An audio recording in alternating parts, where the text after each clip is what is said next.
اقرأ الفاتحة. بسم الله الرحمن الرحيم. الحمد لله رب العالمين الرحمن الرحيم مالك يوم الدين إياك نعبد وإياك نستعين اهدنا الصراط المستقيم صراط الذين أنعمت عليهم غير المغضوب عليهم ولا الضالين. صلوات پڑھیں بابا.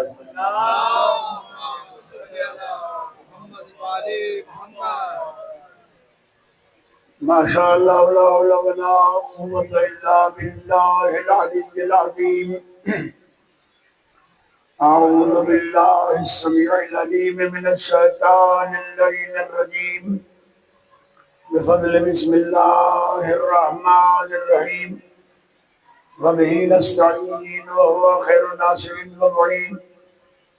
الحمد لله الذي علا في توحده ودنا في تفرده جل في سلطانه وعظم في أركانه مجيدا لم يزل محمودا لا يزال. الصلاة والسلام والتحية والإكرام على بعثه الله بنور المضيء والبرهان الجلي والمنهاج البادي والكتاب الهادي الخاتم لما سبق والفاتح لمن غلق المعلن الحق بالحق سيدنا ومولانا أبي القاسم محمد.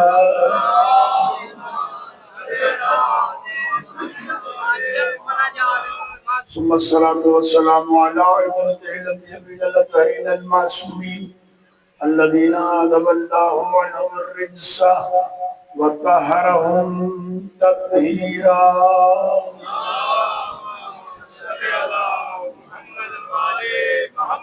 اللعنة الدائمة الباقية على أعداء الله وأعدائهم أجمعين من يوم عداوتهم إلى قيام يوم الدين. أما بعد فقد قال الله سبحانه وتعالى في محكم كتابه الكريم. بسم الله الرحمن الرحيم. إن الدين عند الله الإسلام. صلى الله عليه وسلم.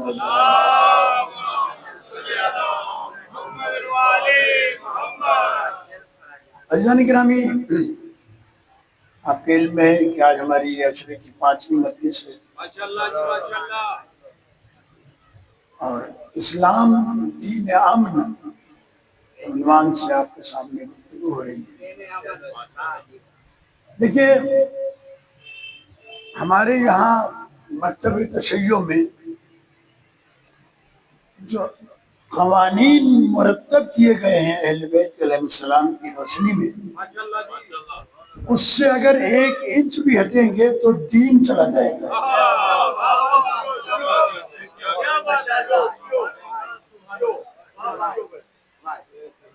کیونکہ مولائے کائنات ارشاد فرماتے ہیں نہج البلاغہ میں کہ یہ دنیا وہ جگہ ہے کہ فخلط حلالہا بحرامہا وحیاتہا بموتہا وحلوہا بمرہا. یہ دنیا وہ جگہ ہے کہ جس کا حلال اور حرام ملا ہوا ہے. باریک لائن ہے ایک مال کے برابر. قدم ادھر ہو جائے تو حرام ہے اور ادھر ہو جائے تو حلال ہے.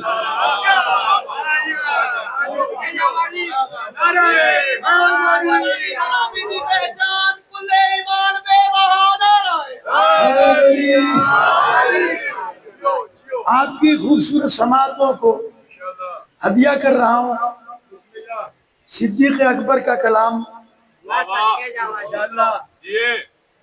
اور میں اکثر کہا کرتا ہوں کہ ہمارے جو نعرے لگانے والے بھائی ہیں ان سے خاص طور پر کہ جب بھی نعرہ لگائے تو صدیق اکبر کا نعرہ ضرور لگنا چاہیے. جناب صدیق اکبر صلوات اللہ اجمعین باواز برہم سلام.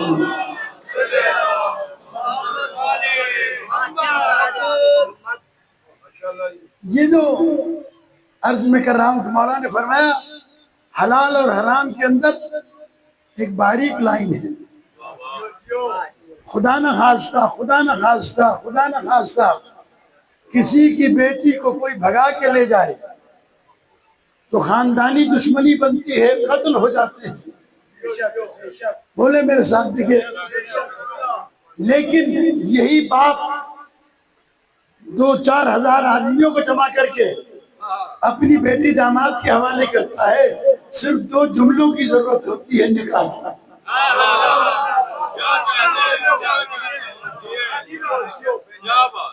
جی یہ ایک باریک سا ایک خط ہے، ایک لائن ہے.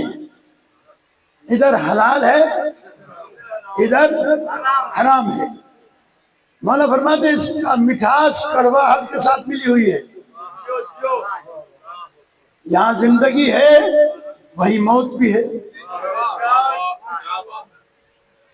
حیات موت کے ساتھ، کڑواہٹ مٹھاس کے ساتھ، حلال حرام کے ساتھ ملا ہوا ہے. لہذا حلال و حرام اس سے پوچھنا جو خود جانتا ہو. جسے اپنی طہارت کا تمیز نہ ہو دوسرے کو نہیں بتا سکتا کہ نجاست کیا ہے.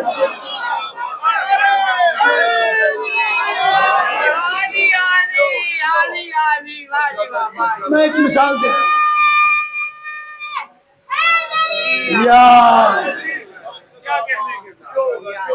میں آپ کے سامنے ایک جملہ عرض کرتا ہوں.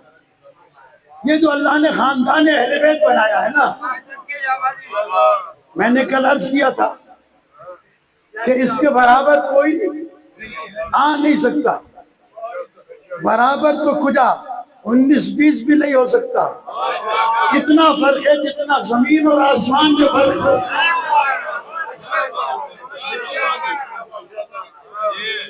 جتنا زمین اور آسمان میں فرق ہے. بس دنیا والے اس مسئلے کو سمجھے نہیں ہیں. دنیا والوں نے اس مسئلے کو سمجھا نہیں ہے. ہم اپنے بچوں کو یہ بات سمجھاتے ہیں کہ یہ پنجاب ہے، شیخ پورہ کا علاقہ ہے. آپ حضرات سب حضرات تقریباً یا زمینداری سے تعلق رکھتے ہیں، ورنہ زمینداری کے معاملات کو سمجھتے ہیں. حیوانات سے وہ کہتے ہیں جی میں نے مجھ خرید کرنی ہے. کسی سے پوچھتے ہیں کہ مجھے بھینس لینی ہے، کس سے پوچھتے ہیں؟ جو اس کے بارے میں جانتا ہوگا. آپ ایسے مجھ سے پوچھ لیں، مجھے پتہ ہی نہیں. تو اگر مجھ سے پوچھیں گے تو میں تو کہہ دوں گا کہ اونچے قد والی ہو پھر کیسی بھی ہو خرید رہے. جی دیکھیے پوچھنا اس سے ہے تو جانتا ہو. امیر المومنین میرے اور آپ کے امام فاروق اعظم صدیق اکبر علی علیہ السلام فرماتے ہیں کہ من استرشد غبیا ضل، جس نے کسی گمراہ سے راستہ پوچھا خود بھی گمراہ ہو جائے گا.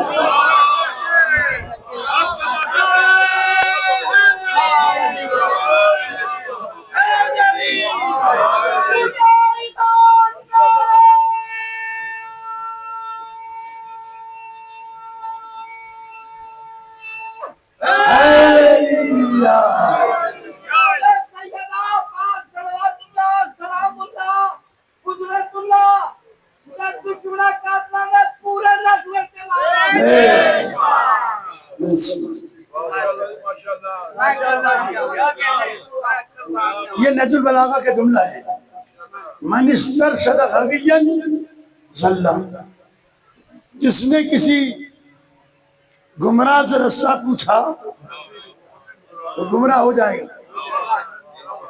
لہذا ضرورت اس بات کی ہے کہ جس سے راستہ معلوم کیا جائے اس کے بارے میں یہ معلوم ہونا ضروری ہے کہ یہ جانتا ہے.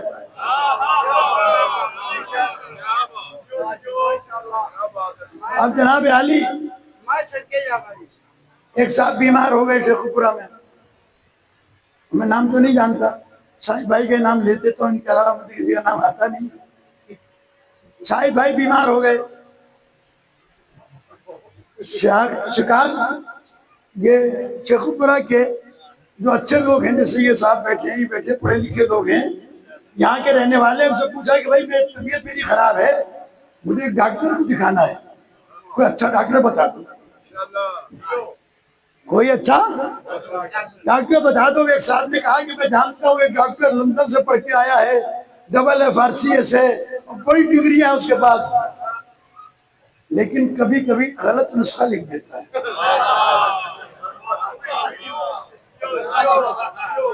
میری طرف توجہ رکھے، کبھی کبھی غلط نسخہ لکھ دیتا ہے، تو شاہد بھائی کی جب تک عقل سلامت ہے وہ ایسے ڈاکٹر کے پاس نہیں جائیں گے، کیونکہ اگر میری تو بھائی غلط لکھ دیا تو میں تو قبر چلا جاؤں گا۔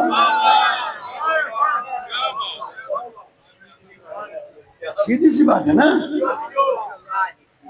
کسی نے زمین پر قبضہ کر لیا کسی کی، آپ نے کہا جناب مجھے ایک وکیل چاہیے، مجھے کیس لڑنا ہے۔ انہوں نے کہا جی فلاں صاحب بیرسٹر ہیں اور امریکہ سے اور لندن سے ڈگریاں لے کر آئے ہیں، بہت ہی بڑے وکیل ہیں، لیکن کبھی کبھی عدالت میں غلط بحث کر دیتے ہیں، تو میں تو ان کو اپنا کیس نہیں دوں گا۔ اگر میری دفعہ غلط کر دیا تو میں تو زمین سے محروم ہو جاؤں گا۔ ایسا ہے یا نہیں ہے؟ جہاں باہر سبیل بٹ رہی ہے مولا کے نام کی، 100 گلاس بھرے رکھے ہوں شربت کے، اور کوئی کہہ دے کہ ان میں 1 گلاس میں زہر ہے، لیکن یہ پتہ نہیں کون سے میں یہ گا کوئی اس سبیل کو، کیوں کہ اگر وہ میرے حصے میں آ گیا تو انسان کو اللہ نے عقل عطا کی ہے، تجھے قیامت کے دن جانا ہے جنت، ایسا وکیل نہ کر جو غلط کیس لڑے تو سیدھا جہنم جائے گا۔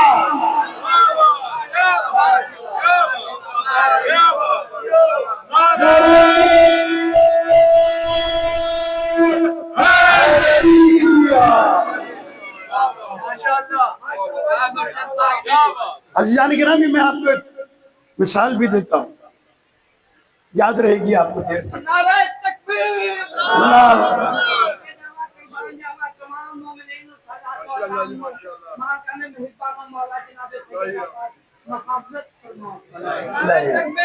اللہ اکبر یا رسول اللہ۔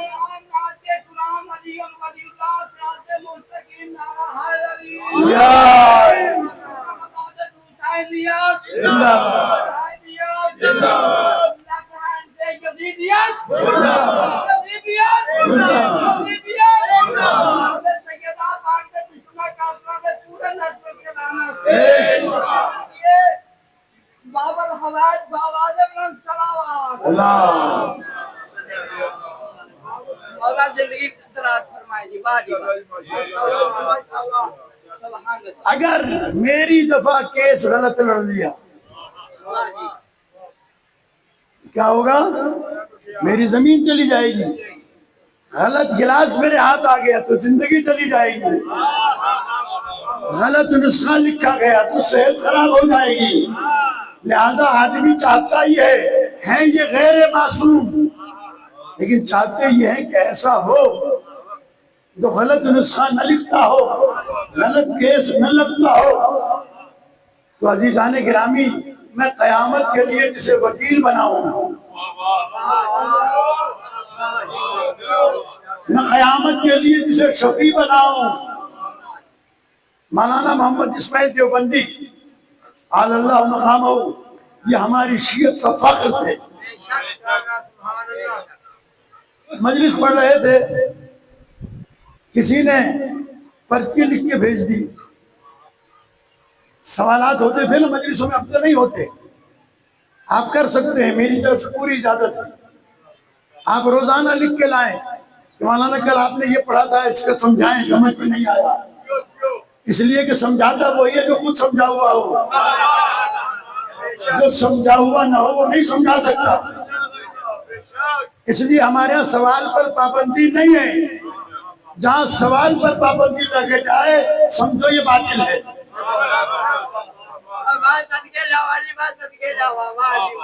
مولانا محمد اسماعیل دیوبندی سے کسی نے پوچھا کہ مولانا یہ کیا بات ہے کہ لاہور کی وہ خواتین جو بدکار ہیں وہ آل محمد کو زیادہ چاہتی ہیں، علم پہ بھی جاتی ہیں، ماتم بھی کرتی ہیں، سبب کیا ہے؟ توجہ رکھیے گا جملے پر. اس کا مطلب بدکاری کی اجازت نہیں ہے، لیکن چونکہ جو جتنا بڑا گناہگار ہوتا ہے اتنا بڑا وکیل کرتا ہے. کہا کہ انہیں کائنات میں کوئی ان کے گناہ کو بچانے والا نظر ہی نہیں، اس لیے ہمیں محمد سے وابستہ ہے.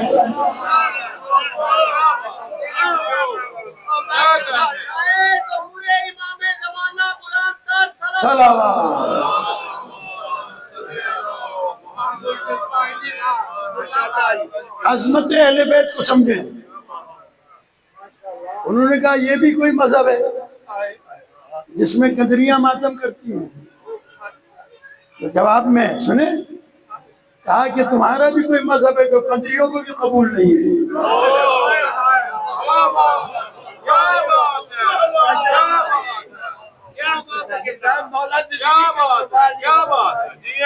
آپ آل محمد کے دروازے سے وابستہ ہیں. آپ جب سوال کرنے جاتے ہیں نا تو وہ یہ نہیں کہتے کہ ٹھہرو میں بیٹی سے پوچھ کے آتا ہوں. ادھر سوال ہوتا ہے ادھر جواب آتا ہے، کسی وقفے کے بغیر. کسی نے پوچھا تھا یا علی سوچتے کیوں نہیں؟ کہا تیرے ہاتھ میں انگلیاں کتنی ہے؟ کہا 5. کہا دونوں میں کتنی ہے؟ کہا 10. کہا سوچا کیوں نہیں؟ کہا میرے سامنے ہیں. کہا بس جیسے تیرے سامنے تیرے ہاتھ ہیں ایسے ہی کائنات کا پورا صفحہ علی کے سامنے ہے.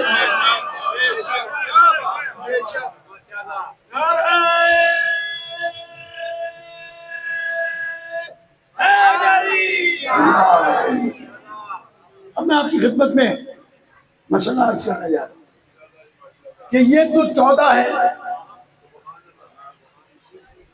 ان سے اوپر والے جو ہے وہ کیسے ہیں؟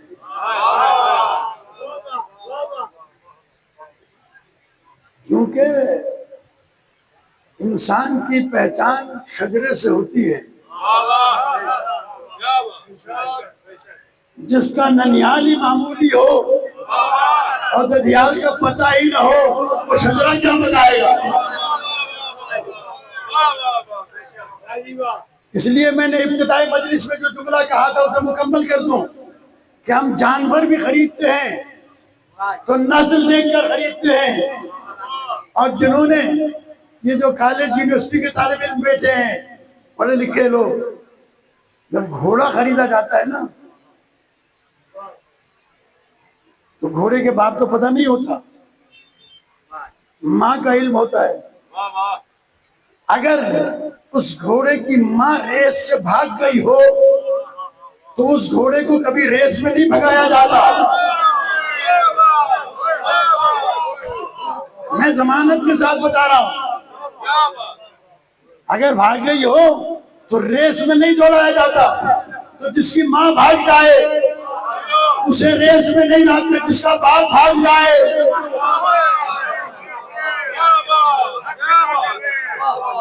اس لیے پیغمبر نے خیبر کے موقع پر مولا کائنات سے کہا کہ تم مدینے میں رہو، میں انہیں لے کے جاتا ہوں تاکہ دنیا پہچان لے. 39 دن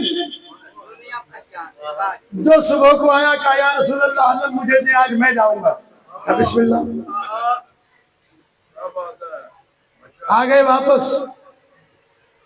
پھر دوسرے دن دوسرے نے کہا آج میں جاؤں گا. کہا بسم اللہ جائیں. علامہ شبلی نعمانی سیرت النبی میں لکھتے ہیں، لیکن سناٹا نہیں چاہیے مجھے. جی علامہ شبلی نعمانی اہل سنت کے بہت بڑے عالم ہیں، انہوں نے سیرت کی کتاب لکھی ہے. وہ لکھتے ہیں کہ جب لشکر بھاگ کے آتا تھا تو سپاہی کہتے تھے کہ سالار بھاگا تھا، سالار کہتے تھے کہ سپاہی بھاگا تھا۔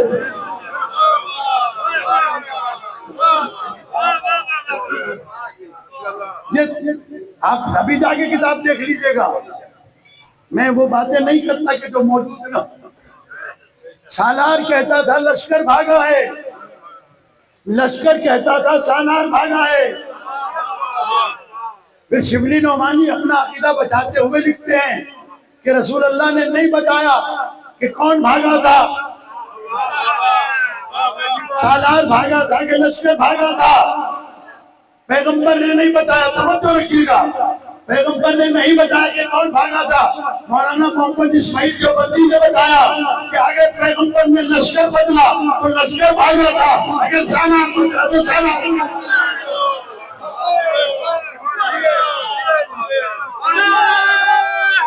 حیدری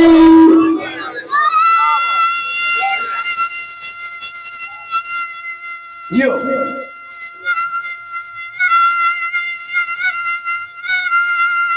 جیو جیو حیدری۔ اب 39 دن گزر گئے، پیغمبر نے وعدہ کیا تھا 40 دن میں فتح کروں گا۔ یا رسول اللہ کتنے دن کا ٹائم کیوں لیا ہے؟ توجہ آپ نے عجب نہیں پیغمبر کہیں گے کل کو کوئی یہ نہ کہہ دے کہ ہمیں موقع ہی نہیں دیا،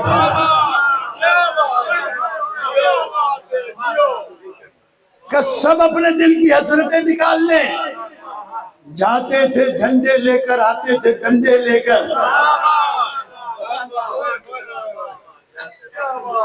39ویں دن پیغمبر نے مصلی بچھایا، کہا یا اللہ میں تیرا سچا رسول ہوں، میں نے 40 دن کا وعدہ کیا تھا، 39 دن گزر گئے، اب اسے بھیج۔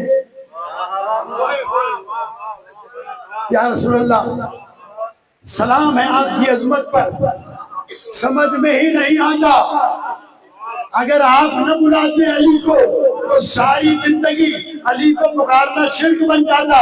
اللہ نے یہ نہیں کہا کہ کل میں فرشتے بھیجوں گا، فرشتے بھیجے بھی ہیں، جنگ بدر میں آئے تھے، قرآن مجید کی آیت موجود ہے، اور یہ اللہ کا انتظام ہے۔ اب یہ اپنی اپنی نسل، اپنے اپنے شجرے، اپنے اپنے مزاج اور اپنے اپنے علاقے کی بات ہے۔ اللہ نے جنگ بدر میں فرشتے بھیجے تھے مدد کے لیے، آئے تھے، پوچھے تو صحیح تاریخ والوں سے کہ جو فرشتے آئے تھے یہ فرشتوں کی شکل میں تھے یا انسانوں کی شکل میں تھے؟ کہا جی انسانوں کی شکل میں آئے تھے، انسانوں کی شکل میں آئے تھے۔ کتنے فرشتے آئے تھے؟ 4000 فرشتے آئے تھے مدد کرنے کے لیے۔ پوچھے یا رسول اللہ یہ کس کی شکل میں آئے تھے؟ تاریخ نے لکھا کہ سارے فرشتے علی کی شکل میں آئے تھے، اس لیے بدر سے واپسی پر مدینے والوں نے، مکے والوں نے یہی کہا تھا مجھے بھی علی نے مارا، مجھے بھی علی نے مارا، مجھے بھی علی نے،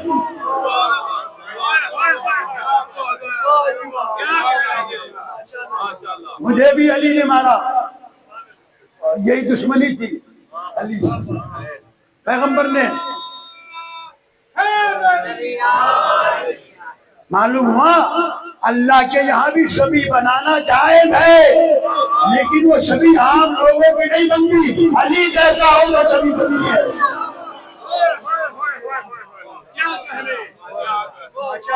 اور صرف بدر میں نہیں، جب پیغمبر معراج پر گئے تھے تو جب عرش کے نزدیک پہنچے ایک دفعہ پیغمبر کی نظر رک گئی، نظر رک گئی، آواز قدرت آئی، اے میرے حبیب ما زاغ البصر وما طغى، نہ تیری نظر نے دھوکہ کھایا ہے نہ بغاوت کی ہے، یہ جسے تو دیکھ رہا ہے گھور کر، یہ وہی ہے جو تو سمجھ رہا ہے۔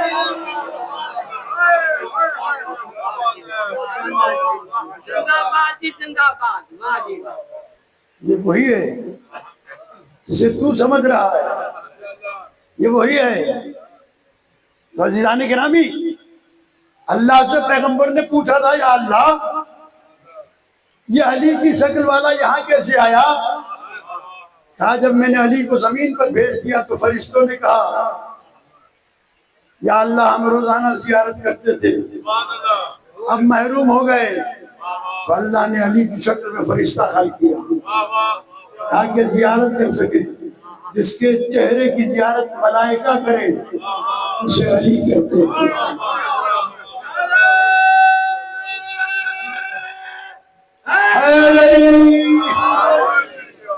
عزیزان گرامی، پیغمبر نے مصلی بچھایا، اللہ سے کہا یا اللہ مجھے اپنی بارگاہ سے مددگار دے، کل جنگ فتح کرنی ہے، اپنی بارگاہ سے مددگار دے۔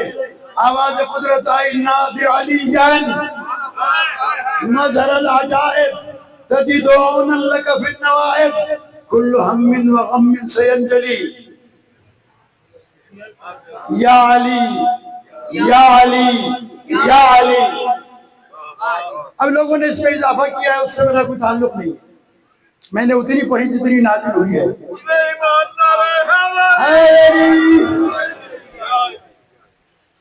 عزیزان گرامی، پیغمبر نے ناد علی پڑھی،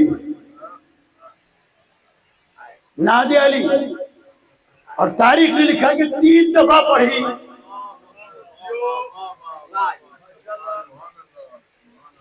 تو پہلی دفعہ میں علی کیوں نہیں آ گئے؟ 3 دفعہ کیوں پڑھی؟ تاکہ سنت ہو جائے 3 دفعہ پکارنا۔ اور اب میں جملہ کہوں کہ پیغمبر نے صحابہ کرام رضوان اللہ تعالی علیہم سے پوچھا، کہا کہ جاؤ خیمے سے باہر صبح کے وقت جاؤ، علی آ رہے ہیں۔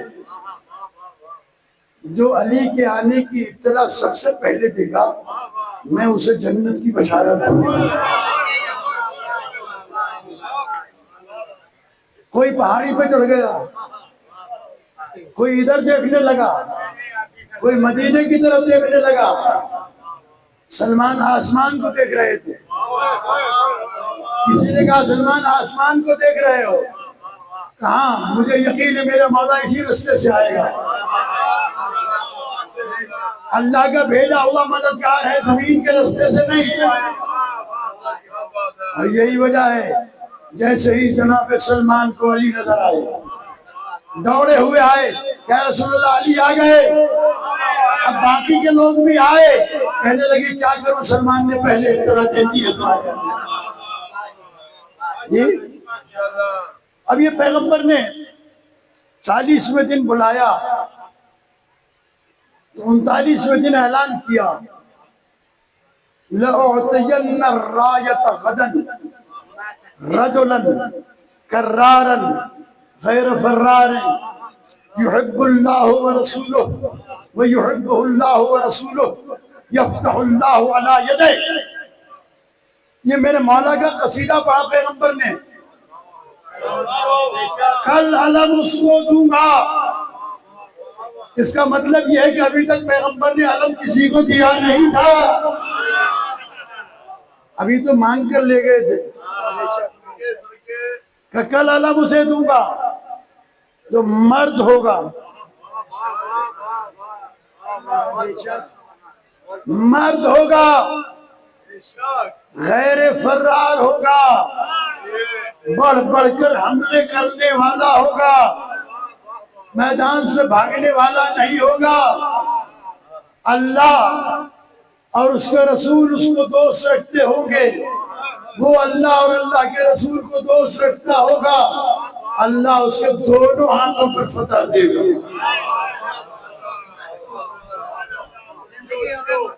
دونوں ہاتھوں پر فتح دے گا.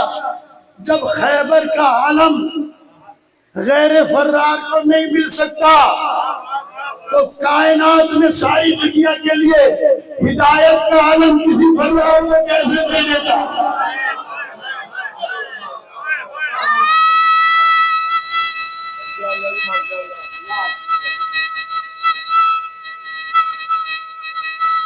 یہ حیدری عزیزان گرامی، اور یہ علم جو علی علیہ السلام کو ملا تھا یہ کوئی پہلی دفعہ نہیں ملا تھا. یہ موروثی ہے، موروثی ورثے میں ملا تھا. نہج البلاغہ میں مولا کا فرمان ہے کلما مضى منهم فقام دین اللہ ما كان مضى منهم سلف فقام بدین اللہ خلف. جب بھی ان کا کوئی ایک دنیا سے چلا جاتا تھا تو اس کے اولاد والے دین کا علم لے کر کھڑے ہو جاتے تھے. یہاں تک کہ یہ کرامت حتی افضل کرامت اللہ الہ محمد صلی اللہ علیہ وآلہ وسلم، یہ عزت و عظمت محمد تک پہنچی. عطرتہ خیر العطر، اسرتہ خیر الاسر، شجرتہ خیر الشجر. یہ وہ شجرہ ہے جو بہترین شجرہ ہے، بہترین خاندان ہے، بہترین شجرہ ہے. اس شجرے میں کوئی قباحت نہیں. تو یہ علم پیغمبر تک پہنچا خاندان کے بزرگوں کے حوالے سے. وہ خاندان کا بزرگ کون ہے جس نے علم دیا؟ پیغمبر بچپن میں دادا بھی چلے گئے، پیدائش سے پہلے بابا بھی چلے گئے. یہ علم پیغمبر کو کس نے دیا؟ یہ علم پیغمبر کو کس نے دیا؟ کہا یہ پیغمبر کو علم ابو طالب نے دیا. ابو طالب علیہ السلام کے بارے میں دو چار باتیں میرے بچوں کے ذہن میں ہونی چاہیے. اگر آپ کی اجازت ہو تو میں بیان کر دوں. ابو طالب علیہ السلام حضرت عیسیٰ کے آخری جانشین ہیں. کون ہیں؟ بولے میرے ساتھ. آخری جانشین ہیں حضرت ابو طالب علیہ السلام. تعارف حضرت امام حسن مجتبیٰ علیہ السلام نے کرایا دادا کا. کہا میرے دادا نزول قرآن سے پہلے لوح محفوظ کا مطالعہ کرتے تھے.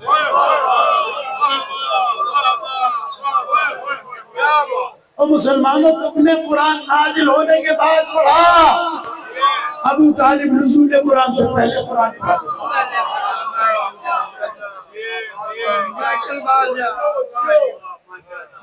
نزول ابو الائمہ جناب ابو الائمہ ابو طالب صلوات اللہ اجمعین مواد رنگ صلوات.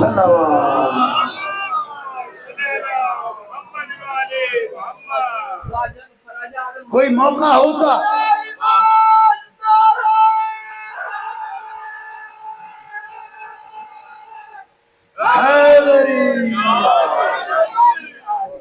یا علی زادی صاحب نسل آباد ہون. واہ جی واہ، نسل آباد ہون. واہ جی واہ. حضرت ابو طالب علیہ السلام سبحان اللہ. واہ جی واہ. جب جناب امین علیہ السلام کی خافت اللہ میں ولادت ہوئی تو پہاڑ پر چڑھ گئے، وہ ابو قبیس پر. وہاں جا کر دعا کی، یا اللہ تو نے بیٹا تو دیا مجھے اپنے گھر سے، یہ بھی بتا دے کہ اس کا نام کیا ہوگا. ایک تختی نازل ہوئی، اس پر لکھا ہوا تھا کہ اللہ نے اس بچے کا نام علی رکھا ہے. اب ہمارے کچھ جاہل ایسے بھی پیدا ہو گئے ہیں جو ممبر پہ بیٹھ کے کہتے ہیں کہ علی علیہ السلام کی ولادت جب ہوئی کعبے میں تو ابو طالب کسی نجومی کے پاس چلے گئے. اور کہا کہ میرے ہاں اس وقت بیٹا پیدا ہوا ہے. اس نے کاغذ میں ذائقہ بنایا، پھر پھاڑ دیا، پھر بنایا، پھر پھاڑ دیا، پھر بنایا، پھر پھاڑ دیا.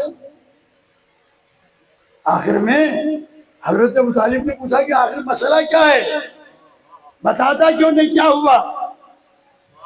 کہنے لگا جو اس وقت بچہ پیدا ہوا ہے یہ انسان نہیں ہو سکتا، اللہ ہو سکتا ہے. یہ کتنی بڑی توہین ہے ابو طالب کی کہ جہاں کائنات کے نجومی ابو طالب کی جوتیاں صاف کریں، وہ ابو طالب کسی نجومی سے پوچھنے جائے گا. یہ 3 دن تک فاطمہ بنت اسد رہی کعبے میں. ابو طالب کو اتنا تو خیال ہونا چاہیے تھا نا کہ بیوی گئی ہے تو کچھ کھانا پینے کا انتظام کروں. گھر سے ہی نہیں نکلے، گھر سے ہی نہیں نکلے. جانتے ہیں کیوں؟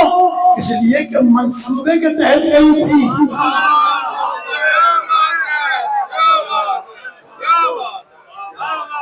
منصوبے کے تحت گئی تھی، اس لیے تیسرے دن گئے اور دروازہ کھولا.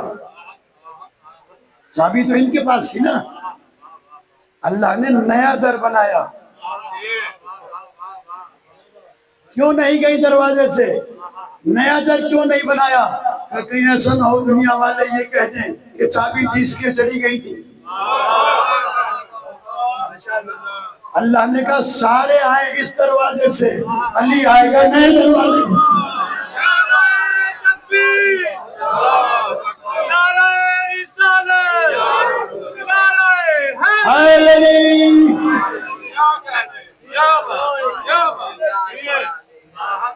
اور یہ دروازہ کھول کر اللہ نے بند تو کیا لیکن ایک لکیر رہنے دی تاکہ قیامت تک علی کی ولادت کا اشتہار لگا رہے.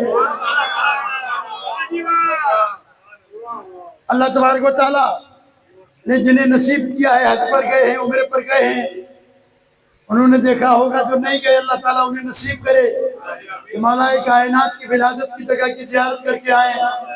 میں نے سینکڑوں بار وہاں پر زیارت کی ہے اور یہ عجیب تماشا ہے، عجیب تماشا ہے. دنیا علی کے ذکر پر پابندی لگاتی ہے کہ علی کا ذکر نہ ہو جو پائے. اللہ نے یہ لکیر رکھ دی. اب ہر نیا آنے والا حاجی پوچھتا ہے یہ کیا ہے، یہ کیا ہے، یہ کیا ہے؟ جواب آتا ہے علی کی ولادت کا نشان. وہ اللہ جو اپنی طواف کعبہ کے درمیان علی کا ذکر کرائے اسے اللہ کہتے ہیں، جس کا ذکر ہو اسے علی کہتے ہیں.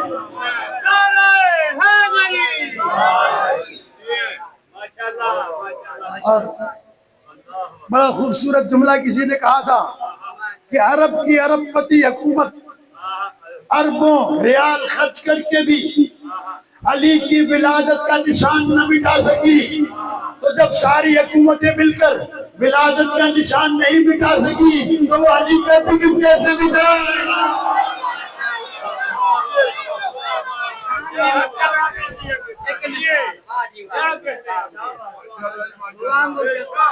ایک نشان مرشد باقی نہیں مٹا دے. میں سچ کے جاواں پاک مالتا نے بچ بنا دے کاترا دے پورے نیٹ ورک کے لانا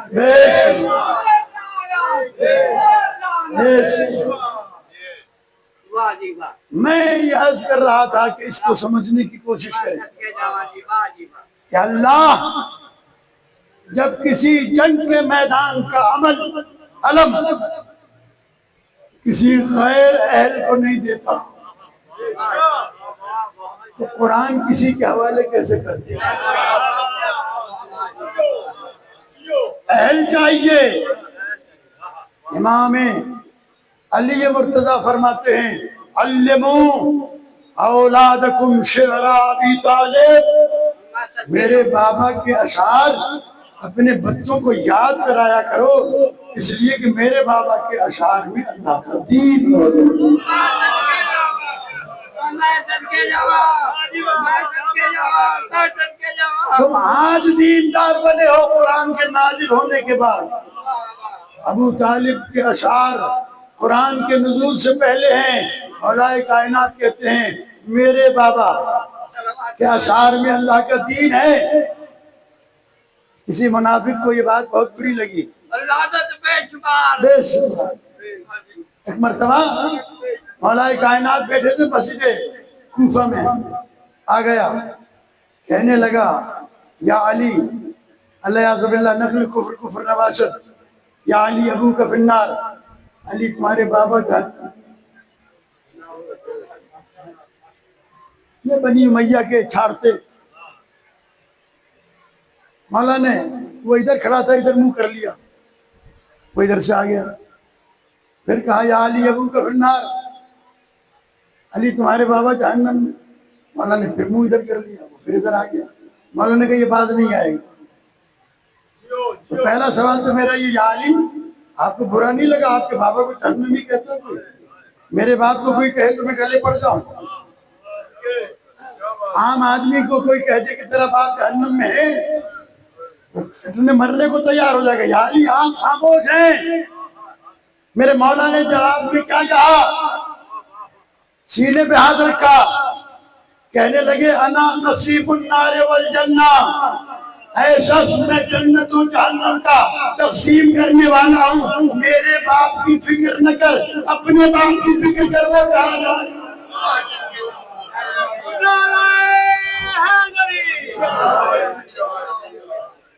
میرے باپ کی تو فکر کر اپنے باپ کی فکر کر. اس لیے کہ جنت کا ٹکٹ تو میں نے دینا ہے. جنت کا ٹکٹ تو میں نے دینا ہے. میرے باپ کی فکر تو نہ کر اپنے باپ کی فکر کر. تیرا باپ کہاں جائے گا؟ عزیزان گرامی یہ جو علم ہم اٹھاتے ہیں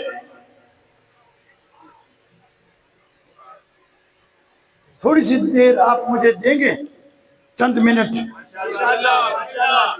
یہ علم ہم اٹھاتے ہیں مفتیوں کے فتوے شروع ہو جاتے ہیں. علم اٹھانا حرام ہے. علم کو چومنا حرام ہے.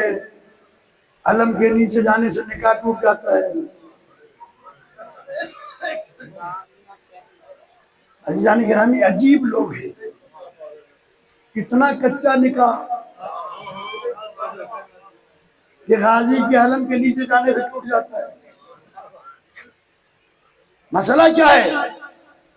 مسئلہ یہ ہے کہ مجھے ملے تھے 1000 روپے وہ کسی نے چھین لیے مجھ سے. تو میں تو اپنے 1000 روپے کی پرچار کروں گا نا. اور جس نے چھینا ہے وہ تو منہ چھپائے گا. عزیزان گرامی ہمیشہ یاد رکھیں ناکام انسان ہمیشہ کامیاب سے حسد کرتا ہے. اگر یہ علم کل ان کے بڑوں کے پاس رہ جاتا تو یہ اٹھاتے بھی سنبھالنے بھی.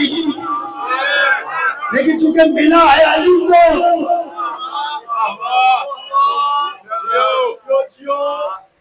ملا ہے علی کو اس لیے ان کا نکاح ٹوٹتا ہے. حالانکہ یہ علم اسلام ہے. یہ مولوی کہتا ہے نا کہ علم اٹھانا یہ علم میں نے جیسا کہ عرض کیا کہ ہر جنگ میں علم ہوتا تھا.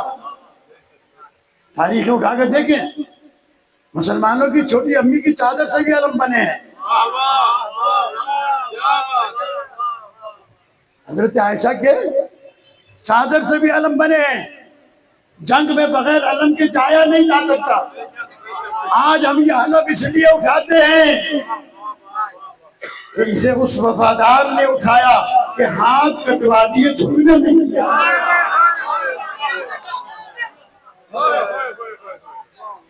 اور عزادارو آپ کا فخر ہے یہ علم. اس علم کا احترام وہی کر سکتا ہے جسے آل محمد کا احترام ہوا. علم پہ جایا کرو.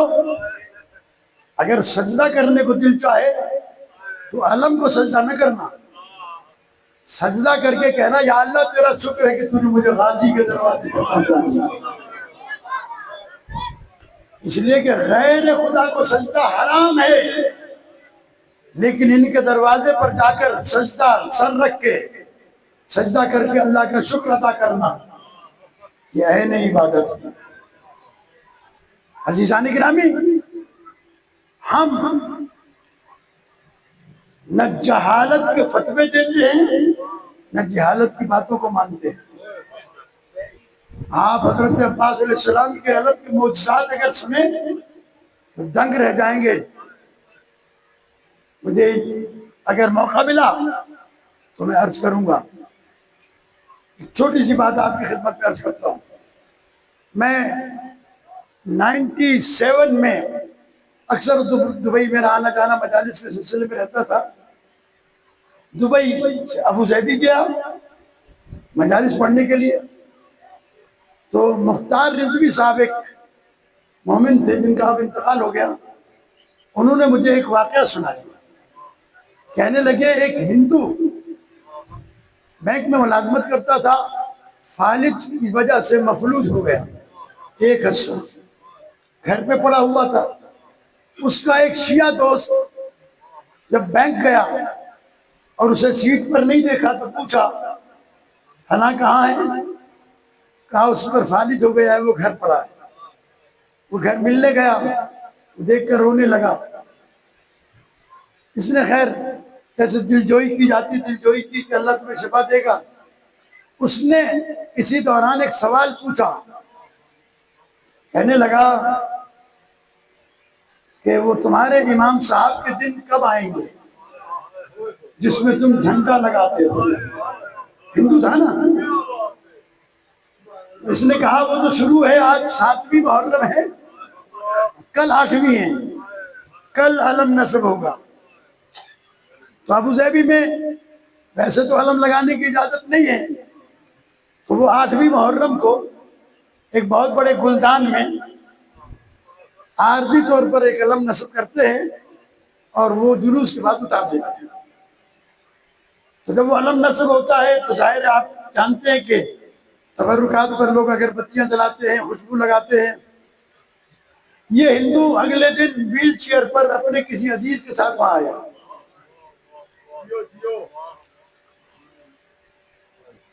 اور کہنے لگا مجھے علم کے پاس کھڑا کر دیا۔ وہ عزیز اندر چلا گیا ماتم داری دیکھنے کے لیے۔ اس کی جیب میں رومال تھا، اس نے دائیں ہاتھ سے رومال نکالا جیب سے، گھٹنے ملا کر رومال بٹھایا، اور وہ جو علم پر راکھ پڑی ہوئی تھی نا وہ جمع کر کے رومال میں رکھی، بند کر کے جیب میں رکھی۔ جب گھر آیا تو اپنے اس دوست سے کہا کہ میرے یہ کپڑے اتار کر اور میرے لیفٹ سائڈ پر زیتون کے تیل میں یا کسی بھی تیل میں یہ راکھ ملا کر لگا دو، مجھے امید ہے کہ مجھے شفا ملے گی۔ اگلے دن صبح کو وہ کہتا ہے رات کو لگایا تھا، اگلے دن صبح کو جب اسے رفع حاجت کی ضرورت محسوس ہوئی تو اٹھ کے چلا گیا۔ واپس آیا تو کہنے لگا میں نے اپنے ہاتھوں کو نوچنا شروع کیا کہ میں خواب دیکھ رہا ہوں یا بیداری میں ہوں، مجھے شفا مل چکی ہے۔ کہنے لگا میں اسی وقت نہایا، دھویا، گیا امام بارگاہ۔ مختار رضوی صاحب کہتے ہیں میرے پاس آیا، کہنے لگا کہ مجھے شفا ملی ہے، کل میں آیا تھا ایسے ایسے میں لے گیا تھا، اب مجھے کیا کرنا چاہیے؟ انہوں نے کہا مسلمان ہو جا۔ کہنے لگا مسلمان تو میں نہیں ہوگا، کیسے ہو جاؤں مسلمان جنہوں نے نواسے رسول کو قتل کیا؟ مجھے مسلمان تو نہیں ہونا۔ کہا پھر اس کے مکتب پہ آ جا جس کے علم پر تجھے شفا ملی ہے۔ کہاں میں شیعہ ہو سکتا ہوں؟ یہ اعجاز ہے غازی کے علم پر، ایک نہیں ہزاروں واقعات میرے سامنے ہیں، اور میں مولویوں کے فتووں سے نہیں ڈرتا.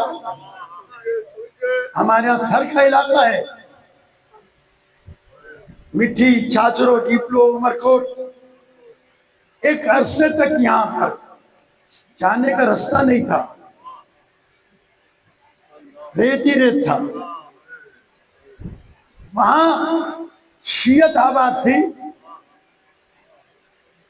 ہندوستان کا بارڈر قریب ہے. ریڈیو ہندوستان پر جو نوحے اور مرثیے چلتے تھے، میں خود اس بزرگوار سے ملا ہوں، ابھی ان کا قریبی میں انتقال ہوا ہے. میر انیس کے پورے مرثیے زبانی آتا ہے. تو ان سے پوچھا گیا تمہارا دین کیسے بچا، تم نے شیعت کو کیسے بچایا؟ کہ ہماری شیعت کو بچایا ہے اس علم نے. ہم علم پہ جا کے ماتم کرتے تھے، علم پہ جا کے نوحہ پڑھتے تھے، اپنی زبان میں جو کچھ پڑھتے ہوں گے. عزیزان گرامی، یہ علم چوما جا سکتا ہے لیکن علم کو سجدہ نہیں کیا جا سکتا. سجدہ علم کے عباس کے اللہ کا کیا جائے گا. اس نے سے بتا،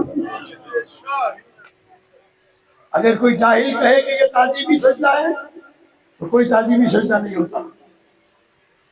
سجدہ صرف اللہ کو ہے، اور آل محمد نے بھی اللہ ہی کو سجدہ کیا ہے. ہر جگہ اللہ کو سجدہ کیا ہے. اور یہ اتنے بڑے ہیں کہ انہیں ہمارے سجدے کی ضرورت نہیں. جن کے دروازے پر فرشتے نوکریاں کریں، انہی کی خاطر اللہ نے آدم علیہ السلام کو سجدہ کروایا تھا. ایسے ہی جیسے کعبے کے سامنے سجدہ ہوتا ہے، ہم کعبے کو سجدہ نہیں کرتے، کعبے کی طرف سجدہ کرتے ہیں. عزادارو، جب یہ علم آئے نا تو اس کو دیکھو، پھر مصائب پڑھنے کی ضرورت نہیں. اس میں چھوٹا سا مشکیزہ لگا ہوتا ہے. یہ چچا اور بھتیجی کا رشتہ بنا ہوا ہے کہ جب تک جناب عباس کے بازو سلامت رہے، سکینہ سینے پہ رہی. آج علم ہے تو سکینہ سینہ سے پڑے گا. خدا کی قسم، کائنات کا ہر علم، ہر پرچم ایک حد رکھتا ہے، حد معین ہے. ایران کا پرچم پاکستان میں نہیں لہرایا جا سکتا، پاکستان کا پرچم سعودی عرب میں نہیں لہرایا جا سکتا، سعودی عرب کا علم امریکہ میں نہیں لہرایا جا سکتا، سوائے سفارت خانے کے. عام جگہ پر جا کر آپ امریکہ کا علم لگائیں نہیں لگا سکتے. عام جگہ پر جا کر آپ پاکستان کے پرچم لگائیں نہیں لگا سکتے. اللہ نے یہ غازی کو شرف عطا کیا ہے کہ اس کے علم کی کوئی حد ہی نہیں ہے. دنیا کے پرچم چھوٹے ہیں، اس کا پرچم سال بلند ہوتا چلا جائے. یہ پرچم حضرت ابی الفضل عباس علیہ السلام کا وفا کی نشانی ہے. میں نے 8 محرم کو ایک مجلس پڑھی تھی لاہور میں، تو 2 جملے کہے تھے، وہ کہہ دوں پھر آپ زیارت کیجئے گا. میں انشاءاللہ عرض کرتا ہوں کہ جناب، آج بھی دنیا کے اندر دستور ہے کہ ڈاکٹر، پروفیسر، مولانا، انجینئر، شاعر، یہ صفتیں ہیں کسی کی. انہوں نے کہا جناب مولانا صاحب آئے تھے. پوچھنے والا پوچھے گا کون سے مولانا آئے تھے؟ کہ فلاں صاحب آئے تھے. تب پتہ چلے گا کہ کون سے مولانا آئے تھے. فلاں پروفیسر آئے تھے، ڈاکٹر آیا تھا. تو جب تک نام نہیں بتائیں گے، ڈاکٹر کہنے سے معلوم نہیں ہوگا کون آیا تھا. یہ جناب عباس علیہ السلام کی خصوصیت ہے کہ کربلا میں ایسے سقائی کی کہ سقا کہو تب بھی ذہن عباس کی طرف جاتا ہے، عباس کہو تب بھی ذہن عباس کی طرف جاتا ہے، وفا کہو تب بھی ذہن عباس کی طرف جاتا ہے، عباس کا نام لو تب بھی ذہن عباس کی طرف جاتا ہے. علمداری ساری زندگی علی علیہ السلام نے کی، لیکن علمدار کہنے سے کبھی ذہن علی علیہ السلام کی طرف نہیں جاتا. جب بھی علمدار کا لفظ زبان پر آئے گا ذہن جناب عباس کی طرف جائے گا۔ اللہ دارو اسی لیے جب رخصت ہو رہے تھے مدینے سے ماں نے کہا تھا دیکھ عباس تیرے ہوتے ہوئے عباس پر کوئی آنچ نہیں، حسین پر کوئی آنچ نہیں آنی چاہیے۔ کہتے ہیں میں ابھی علم کا ذکر کروں گا، ایک جملہ آگے پڑھ کر پڑھنا چاہتا ہوں کہ جب مدینے میں بشیر نے جا کر اطلاع دی کہ عباس حسین شہید کر دیے گئے، لٹا ہوا قافلہ آ رہا ہے، تو بیویاں نکلی تھی نا، ایک بی بی 11-12 سال کے بچے کا ہاتھ پکڑ کر آ رہی تھی۔ بشیر کہتا ہے مجھے جوان نے آگے بڑھ کے روکا، میرے گھوڑے کی لگام میں ہاتھ ڈالا، کہنے لگا میری دادی پوچھتی ہے تو جو کہتا ہے حسین مارے گئے تو میرے عباس نے وفا نہیں کی؟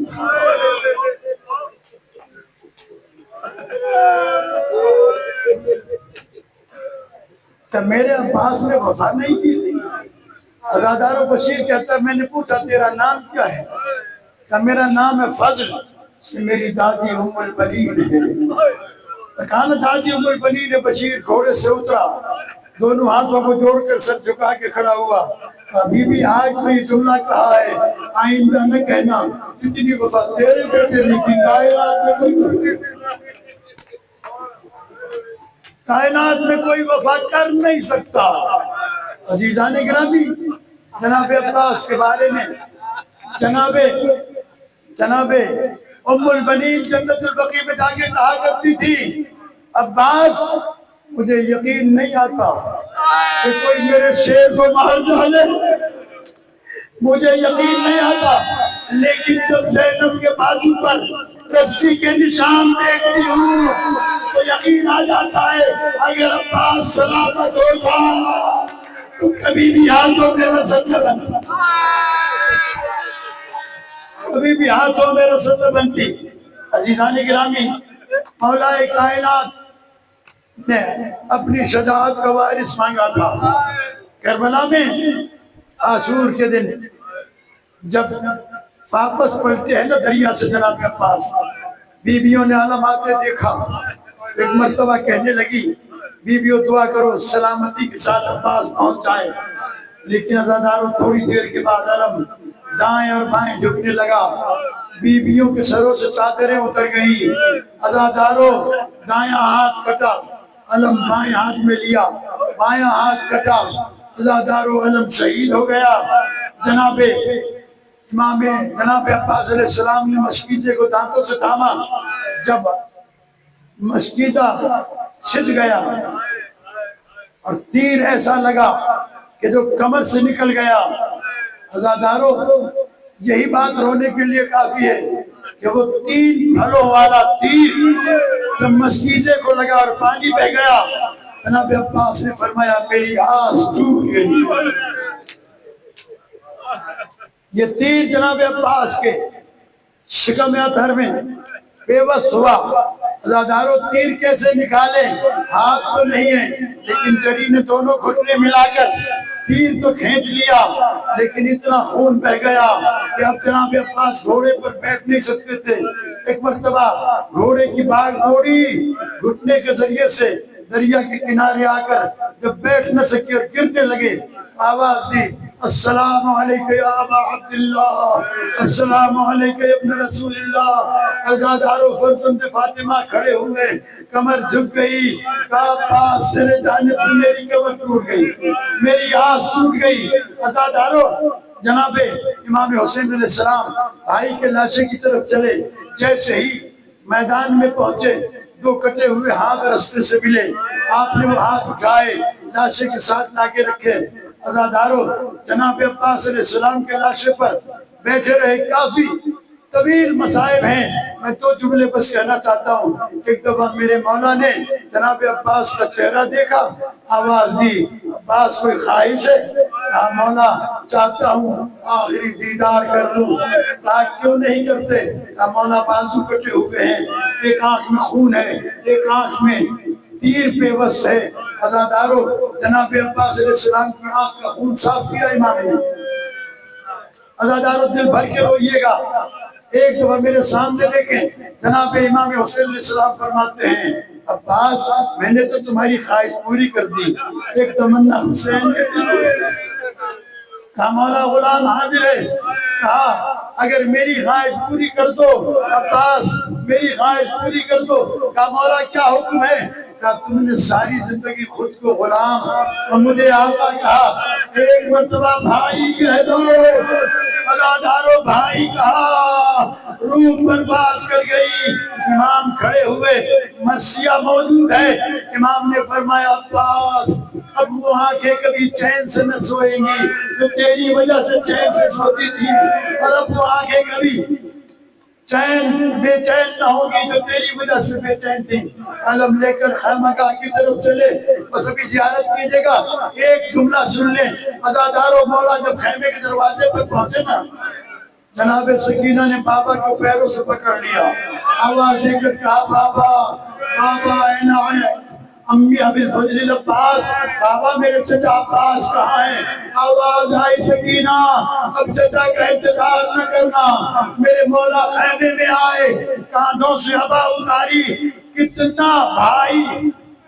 کتنے بھائی کا عشق تھا عباس کا امام کو کہ علی اکبر کے لاشے پر بھی مولا نے یہ فرمائش نہیں کی، اور محمد کے لاشے پر بھی نہیں کی، قاسم کے لاشے پر بھی نہیں کی، لیکن جب جناب عباس کے لاشے سے آئے، کاندھے سے عبا اتار کر زمین پر بچھا کر فرش عزا بنائی، آواز دی زید و کلثوم آؤ، ارے بیویو آؤ، مجھے عباس کا پرسہ دو، ارے میرا بھائی مارا گیا، میرے بابا کی کمائی لٹ گئی، میرے بابا کی کمائی لٹ گئی۔